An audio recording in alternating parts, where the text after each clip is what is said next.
कि एलजी की वकील और स्वास्थ्य सचिव अपने ही विभाग के मंत्री के खिलाफ षड्यंत्र कर रहे हैं।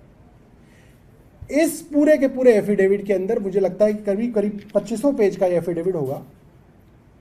इसके अंदर किसी भी फैसले पर कहीं पे यह नहीं लिखा कि यह फैसला यहां लंबित है, यह फैसला यहां लंबित है। दो जगहों पे दो फैसले लिखे हुए हैं कि ये दोनों फैसलों के लिए फाइल जो है मंत्री के पास लंबित है। ये लिख के इन्होंने हाईकोर्ट के अंदर दिया है और दोनों ही मामलों के अंदर कोई फाइल मिनिस्टर के पास लंबित नहीं है। सरासर झूठ इस मामले के अंदर हाईकोर्ट के अंदर भेजा गया। क्यों भेजा गया? एक षड्यंत्र किया जा रहा है एलजी साहब द्वारा लगाए वकील और एलजी साहब द्वारा लगाए स्वास्थ्य सचिव का कि झूठ हाईकोर्ट के अंदर एफिडेविट के माध्यम से दे दो। कोर्ट जब पढ़ेगा तो कोर्ट कहेगा अच्छा मिनिस्टर ने ये सब रोक के बैठे हुए हैं, अच्छा, और कोर्ट अपनी तरफ से टिप्पणी करेगा। हम तो वहां होंगे नहीं और कोर्ट की टिप्पणी अगले दिन अखबार के अंदर छापी जाए, इस उद्देश्य से किया जा रहा है। दो मामले हैं, एक जन औषधि का मामला है, जन औषधि केंद्र का मामला है जिसमें कहा गया कि फाइल जो है मंत्री के पास लंबित है और वो फाइल मेरे पास आज तक आई ही नहीं है। ये फाइल नोटिंग, ये जो फाइल मूवमेंट है, ये फाइल मूवमेंट है उस फाइल की जिस फाइल के विषय में कहा गया है कि इस फाइल का डिसीजन मंत्री के पास लंबित है। वो फाइल आज तक मेरे पास नहीं भेजी गई है।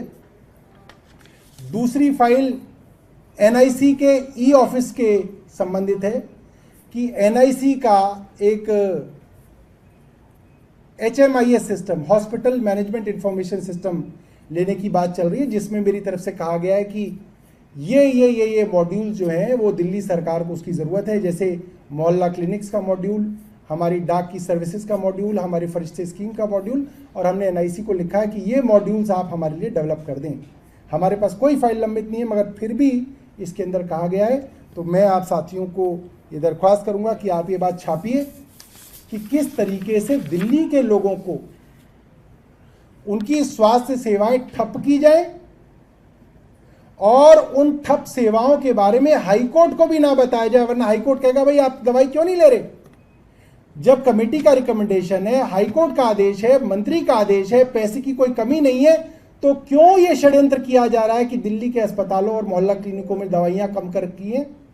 तो वो बात ना खुल सके और लोग परेशान हो सके, बिना दवा के लोग मर जाएं, इसलिए ये षड्यंत्र जो है दिल्ली के अंदर किया जा रहा है और खुल्लम खुल्ला किया जा रहा है। और एलजी साहब के विभाग की वकील जो है इसके षड्यंत्र के अंदर शामिल है। कई जगह पे इसके अंदर झूठ बोला गया। तो मैंने ये पत्र जो है, ये फाइल जो है, मैं अब लॉ डिपार्टमेंट को भेज रहा हूं। ये नोटिंग है और मैं लॉ डिपार्टमेंट को ये कह रहा हूं कि एक तो झूठा एफिडेविट कोर्ट में दिया गया जो कि अपने आप में परजरी है। इस एफिडेविट के अंदर मिसरिप्रेजेंटेशन ऑफ फैक्ट्स हैं, कोर्ट को गुमराह करने की कोशिश की गई है, जानबूझ के एफिडेविट को मंत्री से अप्रूव नहीं कराया गया है, चोरी छिपे हेल्थ सेक्रेटरी ने इसको अप्रूव करके दिल्ली सरकार के वकील के थ्रू ना होके एलजी साहब के अधीन जो वकील आती है उनके थ्रू इस एफिडेविट को कोर्ट में दायर किया गया है। लिहाजा स्वास्थ्य सचिव पे और ये जो सर्विसेज डिपार्टमेंट की स्टैंडिंग काउंसिल हैं उनके ऊपर, दोनों के ऊपर सख्त कार्रवाई की जाए। इसलिए मैं ये लॉ डिपार्टमेंट को लिख रहा हूँ।